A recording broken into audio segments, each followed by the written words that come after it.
توقعات كابي اللي ما بتنتهيش، توقعات كابي اللي دايما بتفاجئ الكل بيها.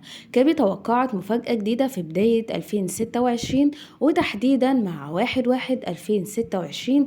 كابي توقعت حاجات كتير جدا ومن ضمنها كانت مفاجآت، وده اللي احنا هنشوفه مع بعض. بس قبل ما اقول لكم على اللي كابي قالته، انتوا تشوفوا ان كابي فعلا هل هي مخاوية ومعاها جن هو اللي بيقول لها ايه اللي هيحصل وبيقول لها التنبؤات الجديدة، ولا هي فعلا زي ما كانت العرافة التانية قالت عليها ان هي مزقوقة ومعاها اخبار وهي بتطلع تنقلها على هيئة توقعات. طبعا كابي موجودة معانا من زمان جدا، من 2023 24 حاجة في التوقيت ده، بس ما كانش حد يعرف لها ولا كان حد بيسمع عنها اي حاجة ولا يعرف حاجة عن العرافة كابي. امتى بقى كابي بدأت تتعرف، او امتى بالظبط تحديدا ان كابي بدأت ان الناس تسمع صوتها ويبقوا عارفين ان في حاجة موجودة على الساحة اسمها العرافة كابي؟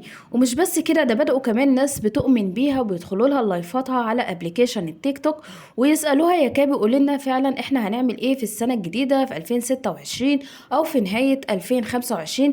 هل انا فعلا هبدأ مشروع وهينجح ولا هيفشل؟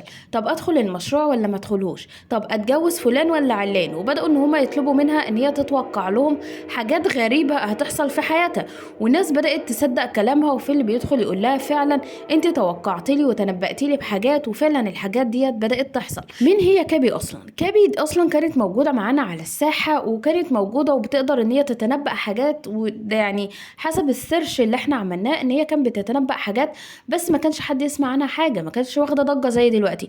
ليه خدت ضجة زي دلوقتي؟ لما طلعت واتكلمت على وفاة ابن الفنان المرحوم الليسي، لما طلعت اتكلمت عن ضاضة وقالت ان موته بطريقة غير طبيعية، وان هم كذابين واخترعوا فكرة ان هو وقع، ان هو كان بيلعب عند سته او عند جدته وقع من الشباك، اصل هو عنده فرط حركة، وقعدوا يخترعوا كلام كتير. فكابي ما قدرتش ان هي تسكت عن حاجة زي ديت، وطلعت وقالت ان هو اتوفي علشان تجروا في اعضائه. في ناس بدأوا ان هم يقول لك صح كلامك مقنع يا كابي، وفي ناس بدأوا يقولوا يعني ايه اهل هيتجروا في اعضاء كابي. وبدأت من هنا كابي تتحدى شيماء، لو ما طلعتش واعترفت بالحقيقة هقهر قلبك على جوزك. وده فعلا اللي حصل. شيماء طلعت وانكرت اللي اتقال، انا ابني متوفي بطريقة عادية، وان ابني كان مكسور، وان ابني وابني والكلام ده كله. وبدأت ان هي تطلع تتحدى كابي. بعديها على طول قهرت قلبها فعلا على الليسي. من هنا بدأ الكل ان هو يؤمن قوي بكابي، وبيبدأ ان هو يسأله عن حياته. ومن ضمن اللي اتسألت عنه ان هو بداية 2026. اتنبأ لنا كده يا كابي، وقول لنا ايه اللي هيحصل في 2026 مع بداية السنة الجديدة.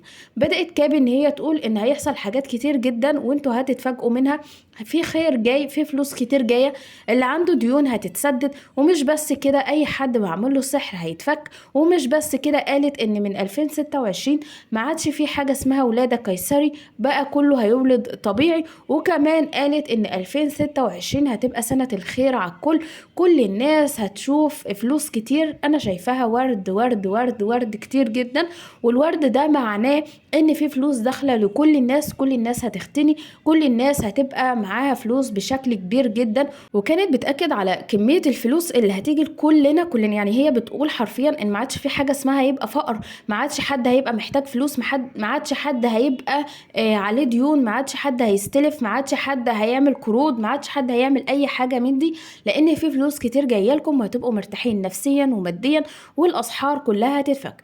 انتوا بقى شايفين ان كابي دي تستاهل ان حد يعترف بكلامها، وان حد يدخل يسألها عن حياته وعن يعني حياة الشخصية اللي هو كشغل وكفلوس وكحالة نفسية وكزواج؟ كابي دي تستاهل ان حد يدخل يسألها عن حاجة زي ديت، ولا هي مجرد بتقول كلام هي فاهمة دماغ الشخص اللي قدامها؟ يعني بمعنى انا كأسماء ادخل اقول يا كابي هل يا كابي فعلا انا في فلوس جايه لي الفتره الجايه ولا لا؟